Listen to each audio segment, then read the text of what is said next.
And welcome to the Dugout. Yes, ladies and gentlemen, you finally showed up. I did. I showed up. I'm back. I never left. Oh my God, I'm back like I never left. But yo, man, I missed you guys. Well, he's been holding down the fort and he's been doing a fantastic job. And for the first time in a very, very long time, we've gotten massive engagement, and we really cannot thank you guys enough. We've been getting feedback. One of the major reasons why I'm back, I came back this fast, because people literally began calling me out. But I'm here. I never left. Tola, special edition today, eh? Well, kind of, sort of, but first of all, my name is Adesola. If you don't know, they don't know by now. Then Theophilus in the building, and now we roll. Yes, we are looking for new subscribers. New subscribers, true. My name is Theophilus Osage Agmalaho. Welcome to the Dugout, your favorite podcast. It sounds weird saying this is not over. But we're back, and of course, thank you guys for sticking with us. Thank you guys for being with us all this while. A lot happening in the world of sports, particularly football. The drama never ceases, even after the leagues ended, and we're going into football with the national teams and all of that. The Euros started, and we began to see some explosive football, but somehow it kind of like died down. And quite a number of the teams that we thought were tournament favorites to begin with, so now we just started seeing them doing the. I saw your piece on England and the midfield, and that was by their second game. Yeah. We saw the third game, and even with the change that Gary Southgate made, it looked like nothing really happened in that midfield. What exactly is happening to England, Tola? Well, it's simple. It's squad selection, actually. I mean, like I said in the old days, they have like the. Okay. You know what? Let me rephrase this question. If you were Gary Southgate, a lot of talk happening in beer parlor talks, and I'll do better. Who would you line up? And why would you line them up? Please. Because the way England is, the squad that's in that tournament right now, which what they brought to the tournament. Let me just like, let me be me now. Damn anybody. All right. I don't start Foden and Bellingham. Foden and Bellingham. Why is that? One of them. Because they are too similar. Okay. And they don't do anything in the midfield in terms of presence. In the central midfield area. They are both attacking midfielders.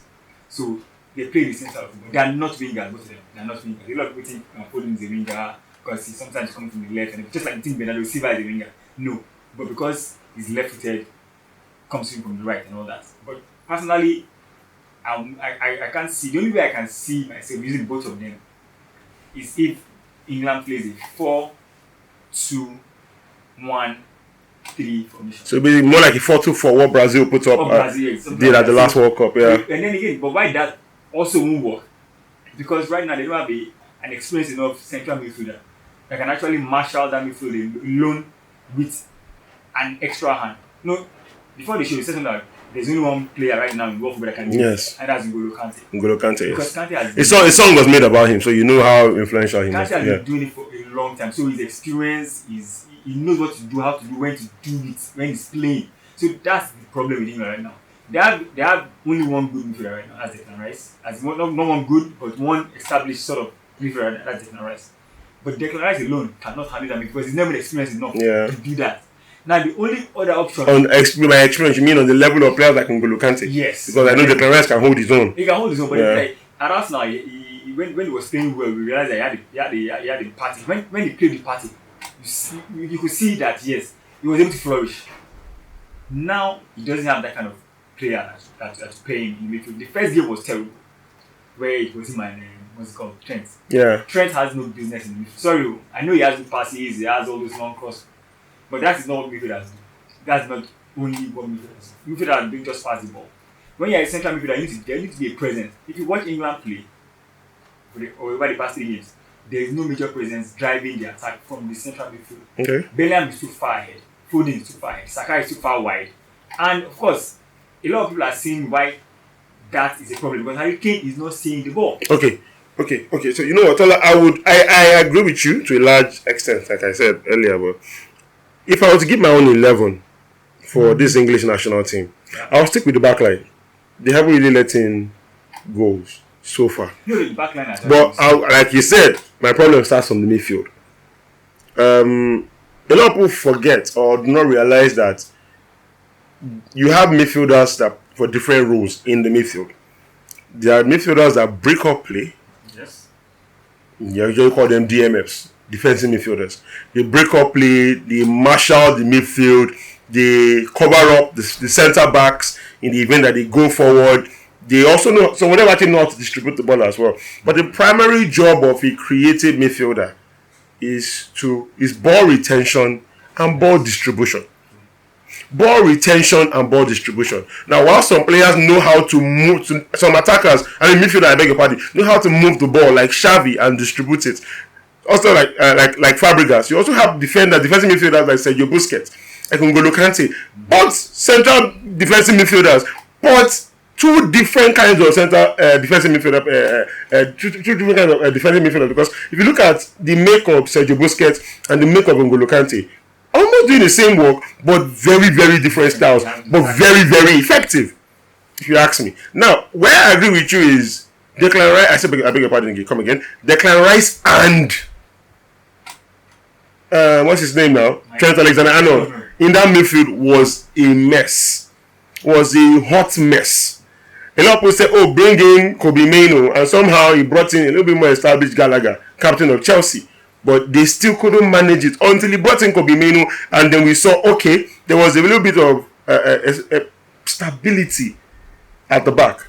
In front, having Jude Bellingham and Foden, it's not giving. Like Gen Zs will say, it's not giving. You know, and it's really, really sad when you have two players in the same mode, playing similar positions in the national team, and you can't really get the best out of them. I saw a tweet that said only Gareth Southgate will have the Bundesliga highest goal scorer, the La Liga player of the year, and the English Premier League player of the year, and somehow he cannot get them to function in a system that he has set up. Really, really horrible. So, and then I also believe that Saka shouldn't be starting games right now. The reason I'm saying this is because toward the end of the season, we actually saw Saka lose form. Saka can actually come in and influence games. See, the same way. I'm going to step on toes, but I know. I got that you come for me. See, man, look at these muscles. Meet Anna and meet Kendra. But that's by the way. I feel the same reason why he didn't take Marcus Rashford to this tournament. Towards the end of the season, and you really cannot blame Saka. He's been putting up top-notch performances for the past 3 years. The law of diminishing returns was definitely setting.